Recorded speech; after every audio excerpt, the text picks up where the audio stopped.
Welcome to Wellbeing Wednesdays with Harbinda Narula on BW Wellbeing World. Joining me today is Dr. Seema Rao, who's also known as the Wonder Woman of India. She's the pioneer in the field of commando training. And yes, she is the country's only woman commando trainer who has dedicated her life to empowering others through rigorous physical and mental training. Dr. Rao's journey is a testament of resilience, mental fortitude, and holistic well being. In this session today, we shall explore the insights on maintaining wellness and mental health amidst the challenges of being in such a demanding career. Welcome to Wellbeing Wednesdays, Dr. Seema Rao. Before I go further into asking you specific questions around what you do, uh, I believe that most people get into a certain kind of work or a certain kind of a mindset based on certain things that happen in their life. Uh, Right. you know, so were there some incidences in your life that made you believe that you must become strong enough to demonstrate courage to be able to defend yourself? So let me say that as a child, I think all of us as children, we are influenced by what we see, what we hear, and we're influenced by the people around us, parents, teachers, classmates, etc. And so sometimes the influence is very subliminal, and sometimes it's very consciously that you want to imbibe certain qualities or certain things into yourself. So I think in my case, the first thing that happened is I grew up seeing my father, who was a freedom fighter. And while I heard stories from him about the freedom struggle and his participation in it, I think deep down in my heart, I wanted to do something similar, which was you know, contributing to the country, as well as something of a very high degree of valor, which required that. So I guess this must have been to a certain extent subliminal and maybe conscious as well. But when life gave me an opportunity to do that, then I ended up selecting, walking on the path where I ended up training commandos, making myself strong enough to do that, etc.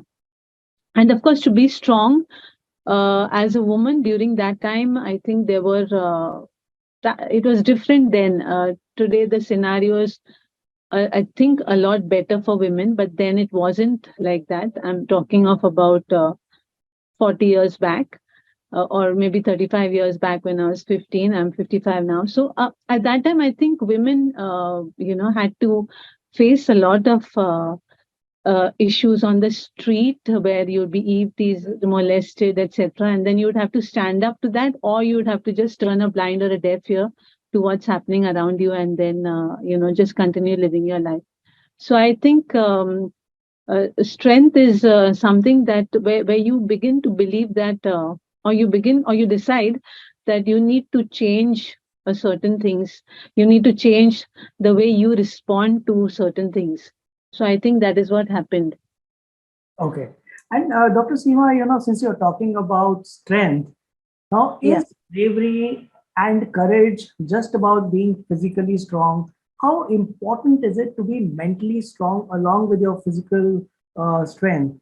Do you think, sorry, there's a phone. Finger to nose. Yeah. So So, I think, yeah, I very much think that it is, it's physical as well as mental, because I had read long back a statement that, your mind can push you to what you want to become. The me I think is the me I will be.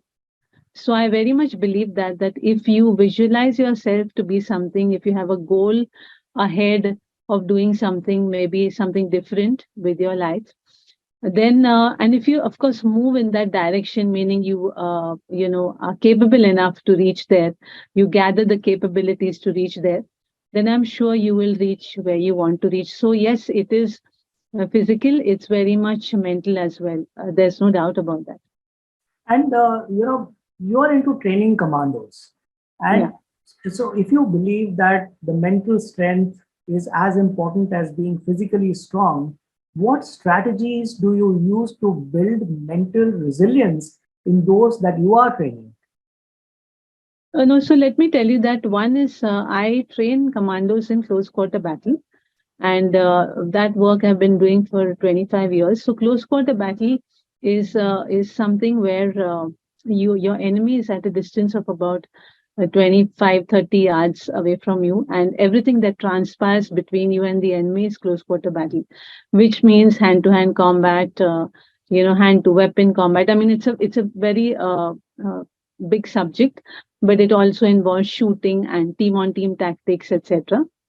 When it comes to commandos, let me tell you that the commandos are a very highly specialized group of soldiers who are involved with a lot of with special operations, commando operations, etc. So when it comes to mental toughness, I think the soldier is fairly tough because he knows what kind of work he is doing.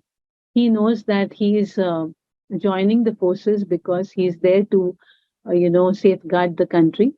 So everybody who joins in is fully aware of what they are doing.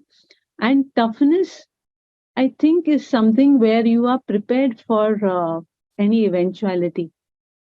And in that respect, I think they would all be tough in that respect. And Dr. Seema, can you share some instance where mental toughness actually played a very crucial role in overcoming the challenge that somebody was facing? Yeah, so I will talk about an incident where I fractured my vertebrae. So this was when we were out on a training assignment, and I was doing a monkey rope across two buildings. This was at the height of about 40 feet. And because it is very realistic, we would not put safety nets and all that when we conduct the course. So the thing is that I am the one to do the task first, and then the trainees follow suit. So I got on to the rope, and so monkey rope is where you hold the rope and your legs are around it, and then you're moving from one side to the other. So I was doing that, and for some reason the rope snapped, and I came straight down, and my back hit the wall of the building. I heard a crack in my back, so I knew I'd fractured my vertebrae. But I did not leave the rope because I knew if I left the rope, I'd go straight down, and that would be the end of me. So I held on to the rope. Very soon, people came, and then I was moved to the hospital. I was got done moved to the hospital. So at that time, what happened was, yes, there's no doubt that one is I was in pain, severe pain, but I also had, like, I was hospitalized for almost about 6 months, I think. And in those 6 months, while I would be contemplating what I want to do with my life, because a lot of people, dear ones, started telling me that, enough, this is the time when you should quit because you're, getting into dangerous things, and life is more important.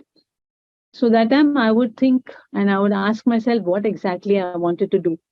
And to tell you the truth, that I knew that it was something that was risky, but I did not want to chicken out. I did not want fear to make decisions for me, the fear inside me to decide which path I want to take or whether I want to quit. And I believe that would be a certain degree of mental toughness, because when you know that the eventuality could be bad and you still decide that you want to walk that path, then that is a fairly good amount of mental toughness is required for that. And I think, frankly speaking, everybody in their life faces obstacles, and a lot of people face an obstacle and overcome it, and they're still okay with it. They're still ready to face life. So it's meant the toughness is there in a lot of us. Uh, Maybe there are some of us who, after facing an obstacle, just fall down in the sense that we feel defeated in our minds. So that is something which some people also respond in that way. But I think it's very personal. It's very within you to decide whether you want to be tough or you don't want to, be tough. So, Dr. Seema, what I've seen is that in certain situations like the one that you described, there's a deeper sense of purpose that defines and keeps you persevering. Was there some what keeps you driven to do what you are doing? I mean, despite all the challenges that you're facing or have faced. I guess it is this deep knowledge that life is once, and you're going to live it once, and whatever you need to do, you must do. Whatever you're passionate about doing, you must do. And the path is never going to be rosy, or for anybody. It's never going to be, that everything's all good. There will be obstacles. There'll be sometimes the obstacles will be within the mind. Sometimes they'll be external, but understanding that life is once and that you need to live your life to the fullest. I think this is the mindset that keeps a person going. So I guess that is what kept me going, and probably also this deep feeling that I wanted to contribute to the country and I wanted to do something different. So my work was challenging but immensely satisfying. So I think all these things probably paved the path for me to go on for so many years. And Dr. Seema, I've always had this cliched question that I've been wanting to ask someone who was in the position of experience to be able to answer it. And I'll ask you about this that, we are all human beings. So are the commandos. And they also have families that they love, they're affectionate with. And when they face a situation for which they are trained for, how do they manage their mental stress in that high pressure situations where they could be losing their life, which could be detrimental to their family back home? Uh, what drives them to keep going? Like I mentioned, that it is probably the same thing that they know that they've joined the forces for safeguarding the country. It's a very noble cause that they have undertaken. They know that they may have to lay down their life for the country. So I think this is what just keeps them going. And Dr. Rao, could you describe a typical training schedule or a routine that balances the strength endurance as well as the mental clarity? I mean, I know about the various exercises that the commandos may be going through to build them on their physical strength, but what is a typical routine? Is it more of meditation? Is it yoga that is, kind of amalgamated with the physical strength exercises? So let me just drift into something else. Apart from commandos, I also have an academy because I didn't charge the forces for 25 years. So somewhere in between, I decided that I was going bankrupt. So we decided that we need to have our own setup. So I started a civilian academy, combat academy, where I taught, unarmed combat and, Jeet Kundu, which is Bruce Lee's art, some mixed martial art, things like that. uh, so I decided to run an academy like that, and so I have a lot of corporates, adult men and women who joined up, signed up for doing these different courses. So I wanted the courses to be holistic because it's not just about learning fighting art. Let me also expand on this and tell you that what you learn via the physical, that translates into the mental, in the sense that uh, if a combat art teaches you to become strong, uh, you eventually your mind as well becomes strong. It's like a parallel. So this is something that I intended to do. And apart from that, it's also about meditation, because a warrior's mind has to be very relaxed when he's in the most challenging or trying situations. For instance, if he's just fighting, okay, with another opponent, at that time also he has to have a very relaxed mind. It's very strange, but he has to have a focused mind at the same time a relaxed mind. So when you focus, you're trying to zoom into something, but when you're relaxing, you're trying to zoom out of something. It's contradictory, but that's the way it is. So as much as he's trying to focus on how he's delivering his blows onto the opponent, he's also fully aware of what's happening around him, fully aware of the opponent's attacks on him. So it's like the yin yang of things. Like the yin yang is again a very powerful symbol which talks of the Tao. Like the Tao is made of the yin and the yang, and the yin is the black part with the white dot in it, which is the yang, and the yang is the white part with the black dot in it. And it's said in combat arts that the world is the whole universe is like a yin yang. So even if you talk of a male or you talk of a female, a male has more yang and a little bit of yin in him, and the female has more yin and a little bit of yang. So, but both the forces work together, and they're complete only when the both the forces join up together. So, Dr. Seema, since you're working with civilians now, uh, is it only trying to build, your strength, physical as well as mental, to protect yourself or your self defense, etc., or is it also helping people becoming mentally strong as leaders in the whatever work they are doing? Yes, it's very much that as well.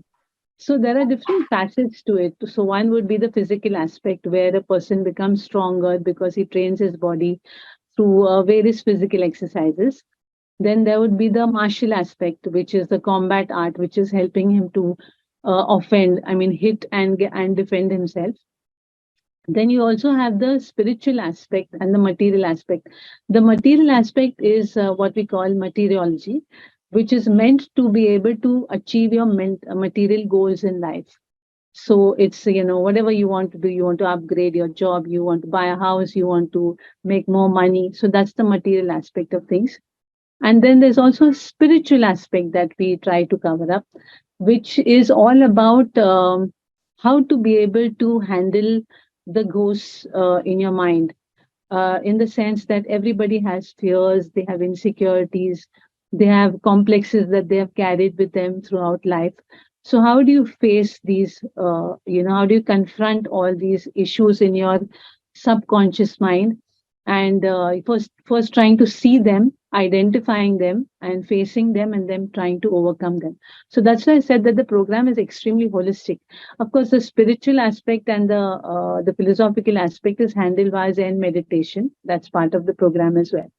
So it's a program that consists of a lot of things, which eventually helps a person to not just learn about combat, but also become more confident, reach his goals, faster. At the same time, spiritually also grow to be able to handle, various, mental issues that crop up in any mind. This is very interesting what you're talking of, ma'am. But I wish to understand, because when you're talking of physically strong, mentally strong, focused yet relaxed, you also are talking about holistic well-being, where you are spiritually also inclined, but you're living in a material world. Yes. Unless a person is really evolved and trained, it's a chaos in their head. They're confused. Yeah. How do you work towards creating a balance in their mind, so that, when while we are talking of a holistic approach, we are yet focused and ensure that our goals and objectives are met? First is, most of the people do not even understand what their purpose is, what their goals are. Right. So it's a very slow process of meditating and introspecting. It's a process by means of which first you need to develop focus in your mind, because a lot of people don't even know what is there in their minds. So the focus is developed by focusing on the body. So maybe the process of, probably focusing on numbers, focusing on your fingertips or something like that, and then your different parts of your body. So developing tremendous focus, and then nothing else disturbs your mind at that time. So if a stray thought comes into your mind, a person has to push that thought out and still continue to focus on what he's supposed to do. So this first develops a lot of focus. In other words, it makes a person connected with his body, and hence after that he will connect with the mind. And when we talk of connecting with the mind, there's a process by means of which, uh, so like I said, that first probably a person is asked to focus on numbers. Then the second thing, he would be asked to focus on different parts of his body. The third thing would be he would be asked to focus on his breathing. So the air going in filling your lungs. So he's actually focusing only on that, and then the air leaving, your in expiration, how when you exhale, what happens. And eventually from there, then we go on to the mind. And then the mind would be like something like you're imagining you're falling from the sky, you're coming lower, lower, lower. Then finally you're entering into a deep well. You're just going inside that well, deep, deep, deep, till you hit the bottom. And then there again, there's a lid at the bottom of that well. You open it, you go further down towards the center of the earth. Now, here, what actually is happening is that the person is going deep into his subconscious mind. And then eventually, the over there, it's like you're in a dark room and it's only you. Now, the question comes about how to be able to see what's happening, observing your mind, what is going on in your mind. Maybe happy thoughts, maybe sad thoughts, maybe stressful thoughts. And then again trying to study what each thought would fall under, like labeling each thought. Some thoughts could be nice thoughts, some thoughts could be very troublesome thoughts. So it's a very gradual process of actually, like we talk of physical exercise, where we exercise different parts of our body and make our parts strong and endure of any kind of physical force from out. Similarly, it's all about the mind, where you first try to make it focused, you try to make it, you discipline your mind, and eventually make it strong, and then you go into the deeper layers of your mind. So it's a very gradual process, but eventually people are very much able to look even at the good things. Like a lot of times, um, good things happen to us, but when a good thing happens to you, the next day or the next moment is forgotten. Like suppose, for instance, a person gets an award. The next day he'll be happy. The third day he'll be back to his routine, and it'll all be forgotten. So, with the people who are close to us, when do we really feel that, oh my God, this person is close to me? I feel so good about this person. This person gives me so much of love. He has done so much for me. So that's a different kind of meditation, where you actually end up in the end, when you come out, you feel very happy about the world. You feel very happy about people. You feel that you are too small in this big universe, that your problems are hardly anything, because the universe is so large. Uh, Dr. Seema, also you have been an inspiration to a lot of people. But who do you derive your inspiration from? What keeps you going and who inspires you? I think to start with, as a young child, my father was my inspiration. Then later on, I was very, very desperate to get strong. And I was constitutionally weak, and I wanted to learn how to get strong. I would get bullied in school, and I hated this, and I wanted to change that. So I met my husband. He was a doctor, young doctor. We got along great, and he used to pursue martial art as a hobby. So that's where I got immensely attracted to the art also that he was doing, and I persuaded him to teach me, and I started learning. So, and I let me say that I don't want to call it a marriage. I want to call it a partnership, a very good friendship, because we believe, that both of us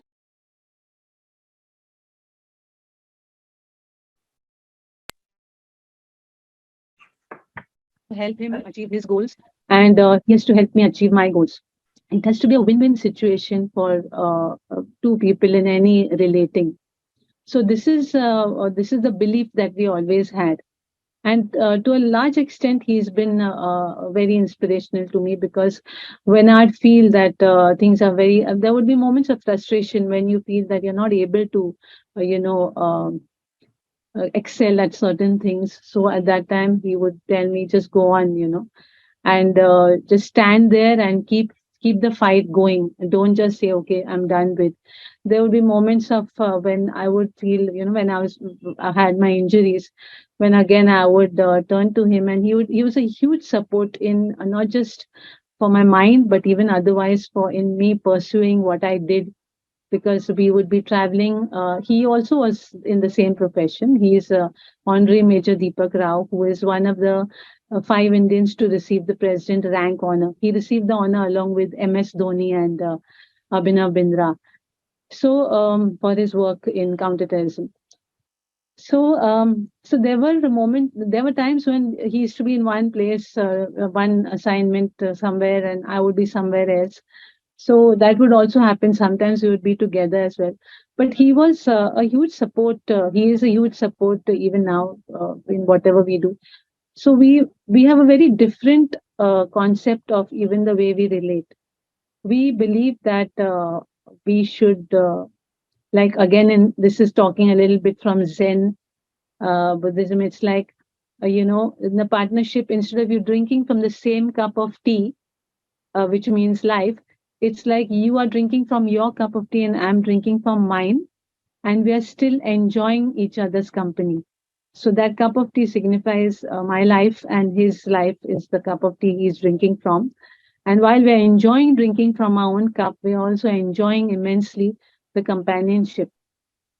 So, like I said, that these have been my inspirations, my role. Very beautifully explained, Dr. Seema. And during what lessons from your own journey do you find impactful to share with others so that they can improve their wellness and focus on holistic way of living? Okay. So first and foremost, I would say that there's no doubt that money is very important to buy us the comforts and luxuries of life. But there are many other things which are important as well. One being health. So one must, no matter how young, in fact, right from youth, one must have a very good diet. Apart from that, fitness, one should be into some fitness form, whatever it could be. Like, of course, fitness, there are various parts to fitness. There would be cardio strength and endurance, there would be muscular strength and endurance, there would be flexibility, there would be a lot of aspects. But so no matter what a person does, maybe a person decides to play squash, that's good. Maybe a person decides to go to the gym every day. Somebody decides to go for a walk. So, whatever it is, fitness should be a way of life. Thirdly, I feel one should work to make money, but money should not be the only goal of life.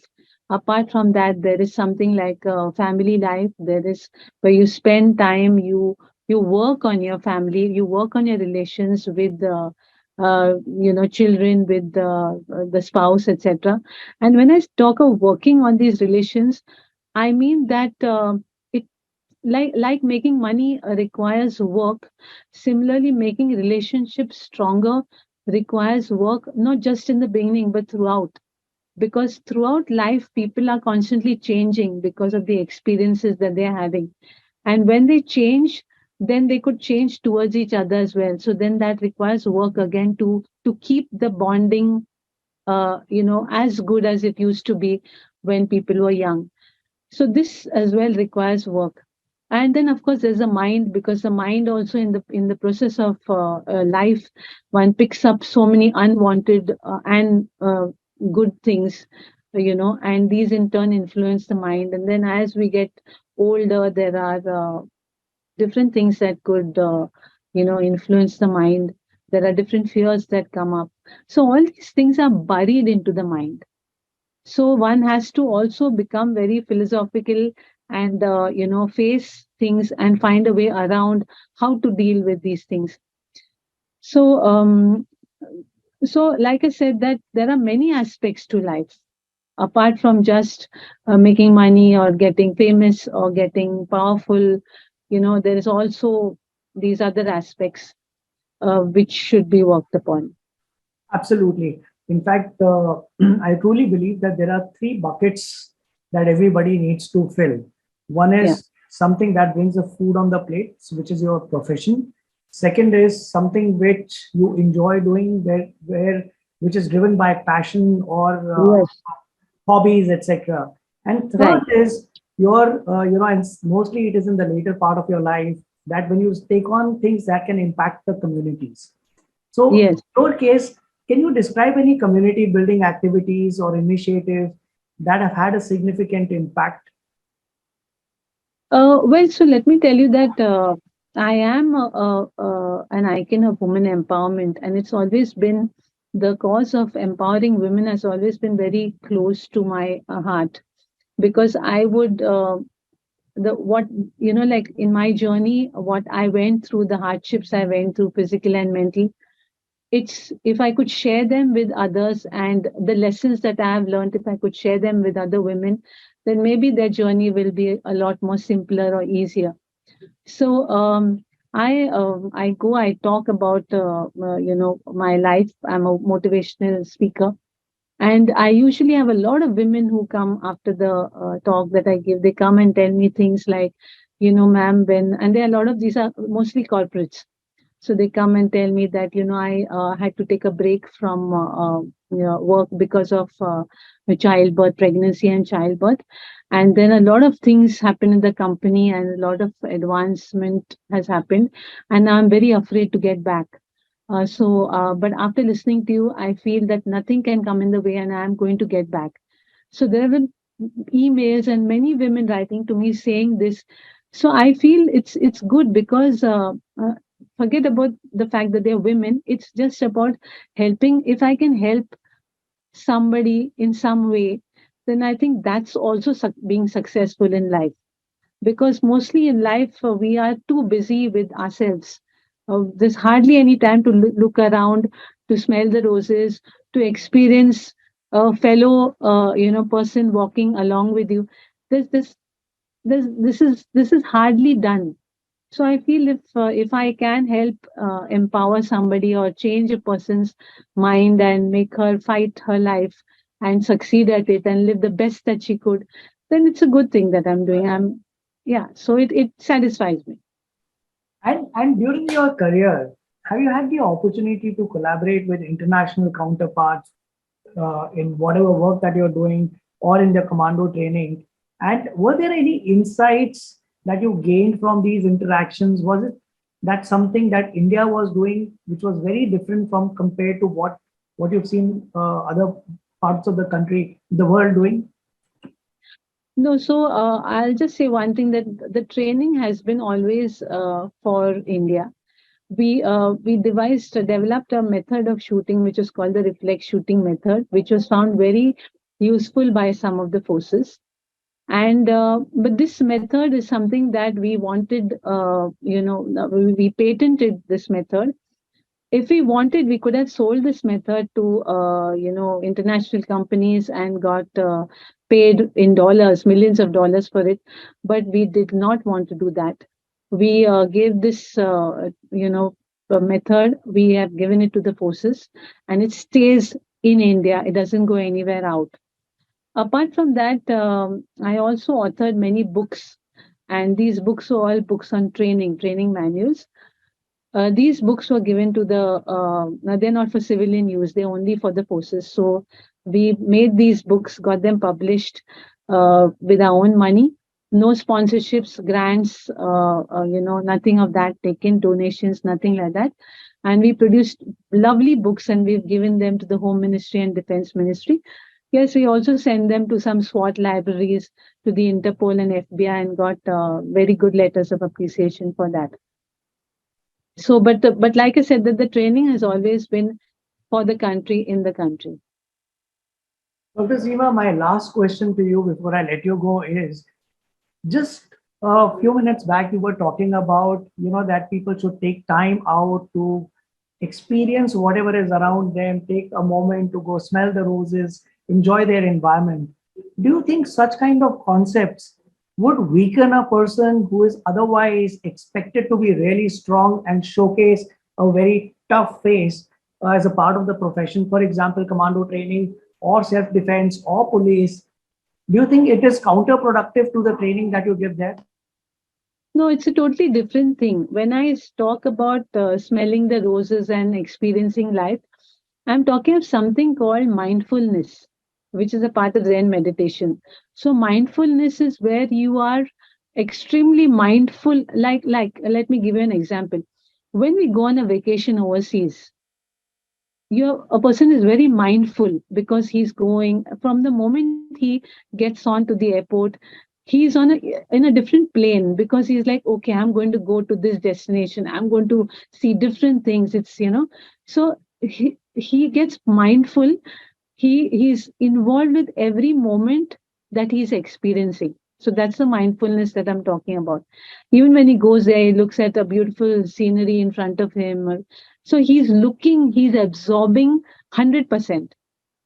Now this mindfulness is something that is not experienced on a day to day basis. We take things for granted.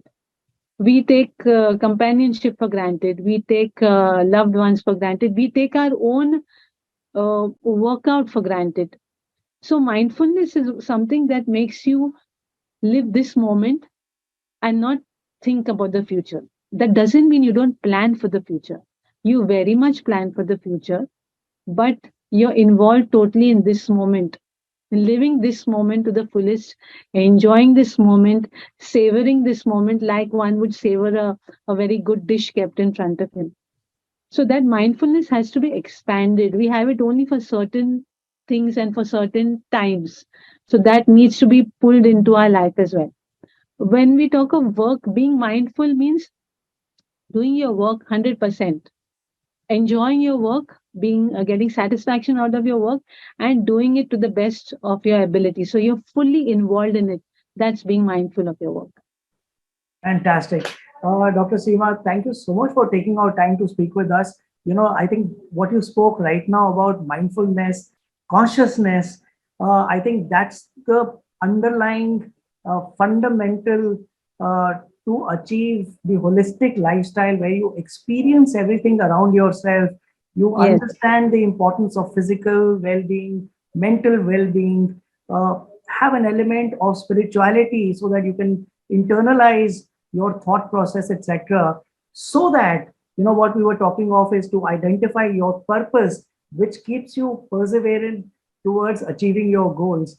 I think that's a beautiful message that I could take away from this conversation with you. yeah, I'd like to add one more thing, that Yes. when a person is very happy with himself, when a person is very comfortable with his plus and minus points, when he's very comfortable with whatever events have happened in his life, because sometimes things happen which make people bitter. But if a person settles all those issues in his mind and is genuinely happy with his moment, with what he is, who he is, etc., such a man, strangely, though this is very internal, but such a man also achieves a lot of material success. So though he's working so much on his inner self, outer things happen to him. Success happens to him. Yes, of course, he has to try to achieve success, but success comes very easily to someone like this, because success is not just about where you're reaching. Success is also about the people you're dealing with, your relationships with people, what kind of person you are, what kind of person people perceive you to be.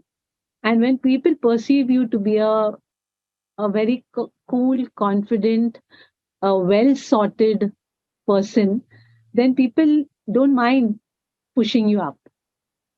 So it's like, it's like, again, um, you're walking the path, you're not looking at the destination, but you're enjoying the path, and you are surely going to reach your destination. So success is something like that. Forget where you're going to reach. You just enjoy what you're doing, do it to the best of your ability, enjoy the company of whoever's walking around in that journey with you, and you're going to reach your destination. Absolutely, Dr. Seema, because I remember I recorded a video on this and I said, if we believe that you are a part of the company that you keep, then you Yes. also have a responsibility to be someone whose company is valuable to the other person. I Yes. think you have to focus on that as well. Yes. The human aspect has to not be lost. Absolutely. Yes. Absolutely. But thank you so much for your time, Dr. Seema. It's such a pleasure to speak to you.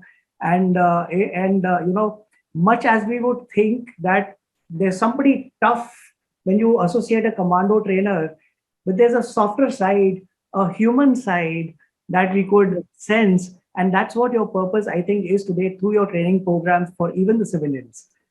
So Yes. keep up the great work, ma'am. Thank you so much. Thank you. My pleasure being with you, talking to you as well.